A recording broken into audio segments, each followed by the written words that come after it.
Hello అండి, అందరికీ నమస్కారం. మా పల్లె రుచులు ఛానల్కి స్వాగతం. ఈరోజు మన తెలుగు వాళ్ళందరికీ ఇష్టమైన గోంగూర పచ్చడి చేస్తున్నాను. ఎండుమిర్చితో నేను ఎప్పుడు చేయనండి. మా అత్తగారుల ఇంట్లో ఎండుమిర్చితోనే తింటారు. అందుకని మా అత్తగారిని అడిగి రోటి పచ్చడి చేశాను. గోంగూర పచ్చడి చాలా బాగుంది. మా అత్తగారు ఎలా చెప్పారు, నేను ఎలా చేశాను చూసేయండి మీరు కూడా. నేను 3 కట్టలు గోంగూర తీసుకున్నాను. మొత్తం శుభ్రం చేసి పెట్టుకున్నాను కడిగేసి. 15 ఎండుమిర్చి, ఎల్లుల్లిపాయ ఒకటి ఫుల్ తీసుకున్నాను. నేను పాన్ పెట్టేసుకున్నాను. పప్పులో ఎండుమిర్చి వేయించుకున్న తర్వాత గోంగూర వేయించుకుంటాను. ఆయిల్ వేసే వేయించుకోవాలండి, డ్రైగా కాదు. పచ్చిశనగపప్పు ఫుల్ స్పూన్ తీసుకున్నాను. మినపప్పు, సాయి మినపప్పు ఏమో 1/2 స్పూను, మెంతులు 1/2 స్పూను, జీలకర్ర ఒకటి ఫుల్ స్పూన్ తీసుకోవాలి. ఒకదాని తర్వాత ఒకటి వేసి వేయించుకోవాలి. వీడియో నచ్చితే లైక్ చేయండి, షేర్ చేయండి. మా పల్లె రుచులు ఛానల్ని సబ్స్క్రైబ్ చేయండి. సిమ్లో పెట్టి దోరగా వేయించుకోవాలి. నేను ఎప్పుడు చేసినా పచ్చిమిర్చి చేస్తానండి పచ్చడి, ఎండుమిర్చితో చేయను తక్కువ. ఎందుకంటే అప్పటికప్పుడు తినేసేయాలి, ఆ రోజు తినేయాలని చెప్పేసి పచ్చిమిర్చి చేస్తాను. టేస్ట్ పరంగా చూసుకుంటే పచ్చిమిర్చి చేసిన దానికన్నా ఇదే బాగుంటుందండి. నేను హెల్త్ పరంగా ఆలోచించి పచ్చిమిర్చి చేస్తాను. ఇంగువ కూడా వేసుకున్నాను నేను. అవన్నీ తీసి ఒక ప్లేట్లో పెట్టుకుని 2 స్పూన్లు ధనియాలు, ఎండుమిర్చి వేయించుకోవాలి. ఇప్పుడు ఎండుమిర్చి నేను 15 తీసుకున్నానండి. కారాన్ని బట్టి మీరు ఎక్కువ తీసుకోవచ్చు, తక్కువ తీసుకోవచ్చు. ధనియాలు వేగిపోయినాయి, ఎండుమిర్చి కూడా వేసి వేయించేసుకుంటున్నాను. మన తెలుగు వాళ్ళందరూ ఎక్కడున్నా సరేనండి, గోంగూర పచ్చడి పేరు చెప్పంగానే టేస్ట్ చేయాలని ఒక ముద్దనే తినాలనుకుంటారు. ఈ ఎండుమిర్చితో చేసిన పచ్చడి అంత బాగుంటుందండి. వేడివేడి అన్నంలో కొంచెం పచ్చడి, నెయ్యి వేసుకుని నేనైతే ఆమ్లెట్ పెట్టుకుని తింటానండి. తింటే చాలా బాగుంటుంది. మా అత్తగారు వాళ్ళ ఇంట్లో కూడా అందరూ గోంగూర ప్రియులేనండి. ఎక్కువ గోంగూర కర్రీస్ చేస్తారు, పచ్చడి చేస్తారు. ధనియాలు, ఎండుమిర్చి కూడా వేగిపోయినండి. నేను పక్కన పెట్టేసేసుకున్నాను. గోంగూర వేయించుకుంటాకి ఇంకో 2 గరిటెలు నూనె పోసుకుంటున్నాను.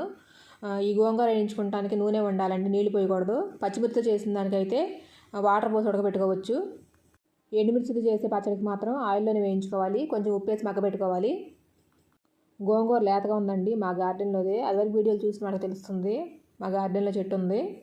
కొంచెంసేపు మూత పెట్టి మగ్గనివ్వాలండి. నిండుగా ఉన్నది కూడా కిందకి వెళ్ళిపోతుంది. వాటర్ పోయలేదు కదండి, ఆయిలే కదా, అడుగొట్టుతూ ఉంటుంది. చూసుకుంటూ ఉండాలి, తిప్పుతా ఇలాగా పైకి కిందకి. ఆ గోంగూరలో వచ్చే తేమ సరిపోతుందండి. నేను కొంచెం ఉప్పు వేసాను మళ్ళీ మగ్గడానికి. ఎంత నిండుగా ఉన్న మగ్గి కొంచెం అవుతుంది గోంగూర. కొంచెం ఉప్పు, తర్వాత పచ్చడి చేసేటప్పుడు మళ్ళీ వేసుకుంటాను. ఇంకొంచెం వాటర్ ఎక్కువ బయటకు వస్తుందండి. ఇప్పుడు మనం వాటర్ పోయకూడదు.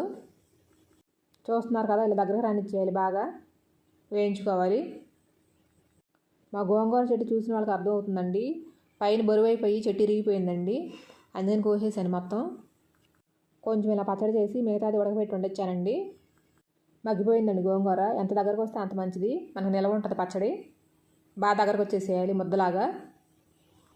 నేను రోట్లో చేశానండి పచ్చడి. రోలు బండ శుభ్రం చేసి ముందే పెట్టుకున్నాను. ఎండుమిర్చి, ధనియాలు, జీలకర్ర ఇవన్నీ ముందు నూరుకోవాలండి, డ్రైగా ఉంటాయి కదా.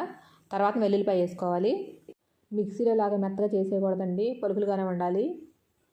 నేను లాస్ట్లో ఉల్లిపాయ వేసుకుంటున్నానండి. ఉల్లిపాయ వేస్తే కనుక నిలవ ఉండదు, ఫ్రిడ్జ్లో పెట్టుకోవాలి. ఫ్రిడ్జ్లో పెట్టకుండా విడిగా ఉండాలంటే కనుక ఉల్లిపాయ వేసుకోవద్దు.